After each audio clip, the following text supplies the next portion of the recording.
ডেঙ্গুতে আক্রান্ত হয়ে বিশ্বজয়ী হাফেজ কারি সাইফুর রহমান ত্বকী মারা গেলেন। এছাড়াও ইদানিং অনেক মানুষ ডেঙ্গু, চিকনগুনিয়া, ফ্লু সহ ভাইরাসজনিত নানা জ্বরে আক্রান্ত হচ্ছেন। আপনার পক্ষ থেকে সচেতনতামূলক বক্তব্য কামনা করছি। প্রথমে আমরা বিশ্বজয়ী হাফেজ কারি ত্বকী, যিনি তিনবার বিশ্বজয়ী হয়েছেন, বিভিন্ন দেশে হিফজুল কোরআন কম্পিটিশনে তিনি মুকুট ছিনিয়ে এনেছেন বাংলাদেশে।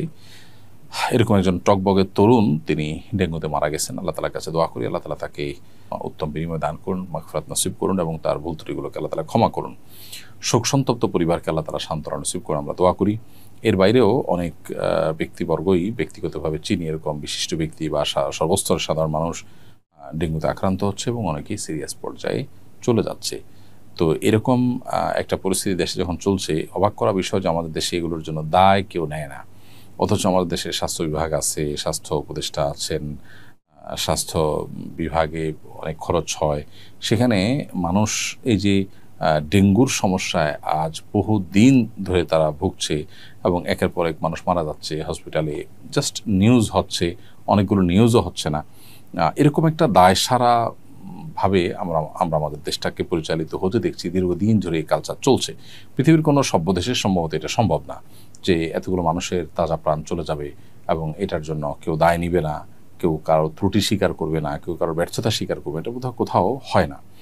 তো এটা দুর্ভাগ্যজনক একটি বাস্তবতা। এই বিষয়ে কর্তৃপক্ষের যেমন দায়িত্ব আছে, ঠিক সাধারণ মানুষ হিসেবে আমরাও সচেতন থাকব। বিশেষ করে মশার উপদ্রব থেকে বাঁচার জন্য যে সমস্ত উপায়গুলো আমাদের হাতে আছে সেগুলো আমরা ব্যবহার করব এবং আশপাশে বিশেষ করে পানি জমে থাকা কারণে সেখান থেকে ডেঙ্গু মশা হয়। অতএব সেই জমাট পানিগুলোকে ফেলে দেওয়া বা পরিচ্ছন্ন করা এবং আশপাশটাকে, পরিবেশটাকে সুন্দর রাখা, এই কাজগুলো আমাদের দায়িত্বের মধ্যে করে আমরা করবো ইনশাআল্লাহ। আমাদের অপরিচ্ছন্নতা রাখার কারণে কোনো জায়গায় আমাদের কারণে যদি পানি জমে যায়, তাহলে সেক্ষেত্রে সেখান থেকে ডেঙ্গু মশা তৈরি হয়ে কোনো মানুষকে দংশন করলে তার ফলে তিনি যে সাফার করবেন তার দায় কিন্তু যিনি ফেলেছেন, সেই পানি জমিয়ে রেখেছেন যিনি, তাকে নিতে হবে। এই জন্য একজন ইমানদার দায়িত্বশীল আচরণ করতে হবে। এক্ষেত্রে আমাদের এখানে একটি কুকুরের খামার আছে। এগুলো বিশেষ জাতের কুকুর, পাহারাদারের কাজ করতে পারে। কুকুরের এই বাচ্চাগুলো ভূমিষ্ঠ হওয়ার কয়েক মাস আগেই বিক্রি হয়ে যায়।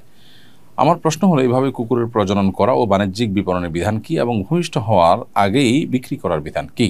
প্রথম কথা হলো যে কুকুর আপনার পাহারাদারের কাজে ব্যবহার হয়, এই কুকুর রাখতে বা ক্রয় বিক্রয় করতে কোনো অসুবিধা নেই। অতএব এমনিতেই কুকুর প্রজনন এবং বিপণন এটি নাজায়েজ কোনো কাজ নয়। তার বাইরে ভূমিষ্ঠ হওয়ার আগে যে বিক্রি করা হয় সেটা অবশ্য শরীয়তের দৃষ্টিকোণ থেকে জায়েজ নয়। নবী সাল্লাল্লাহু আলাইহি ওয়াসাল্লাম যেটা আমাদের হস্তগত হয়নি এখনও, সেই জিনিসটি বিক্রি করতে নিষেধ করেছেন। অতএব সেই জায়গা থেকে ভূমিষ্ঠ হয়নি সেই বাচ্চা, অর্থাৎ গর্ভে থাকা বাচ্চা, এটি বিক্রি করা জায়েজ নয়। এমডি তাওহিদুল ইসলাম আবির আপনি লিখেছেন, আমার আম্মুর হিন্দু পরিবারে জন্ম। আমার আব্বুর সাথে বিয়ের সময় তিনি মুসলিম হন, কিন্তু জাতীয় পরিচয়পত্র থেকে তার নাম পরিবর্তন করা হয়নি। এখন তিনি হজে যেতে চান, কিন্তু শোনা যাচ্ছে এই নামের কারণে মক্কা মদিনা যেতে পারবেন না। তার নাম মায়া রানী সরকার। এই নাম জাতীয় পরিচয়পত্রে থাকার কারণে কি মক্কা মদিনা যাওয়া নিষিদ্ধ? প্রথম কথা হলো যে কোনো মানুষ যদি মুশরিক থেকে ইসলামে চলে আসেন, শিরক থেকে ইসলামে চলে আসেন, তাহলে সেক্ষেত্রে তিনি মক্কা মদিনা যেতে পারবেন। তার নাম যদি পরিবর্তন নাও করা হয়, সেটার দৃষ্টিকোণ থেকে মক্কা মদিনা যেতে কোনো অসুবিধা নেই।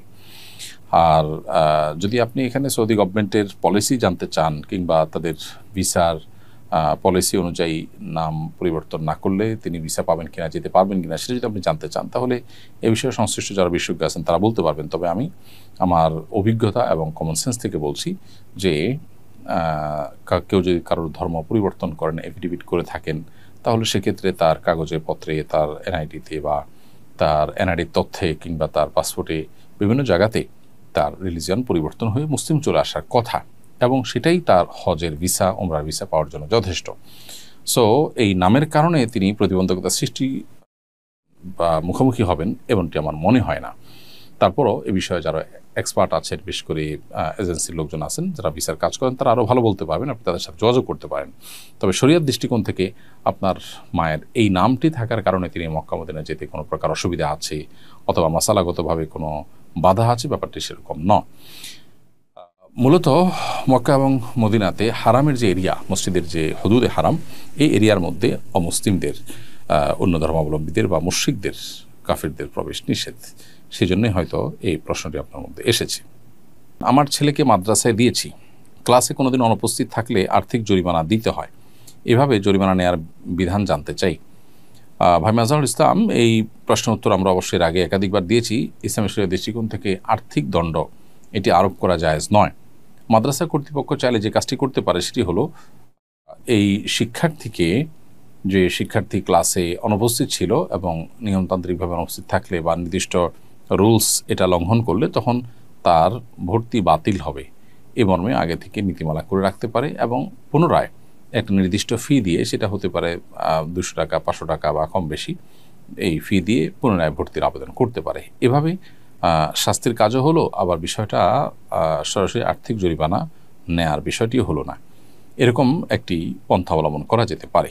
এরপরে প্রশ্ন হলো, আমি আমেরিকা একটি চার্চ পরিচালিত ফ্রি সেলাই ক্লাসে যাই। ক্লাস হয় চার্চের উল্টো দিকে একটি কফি শপে।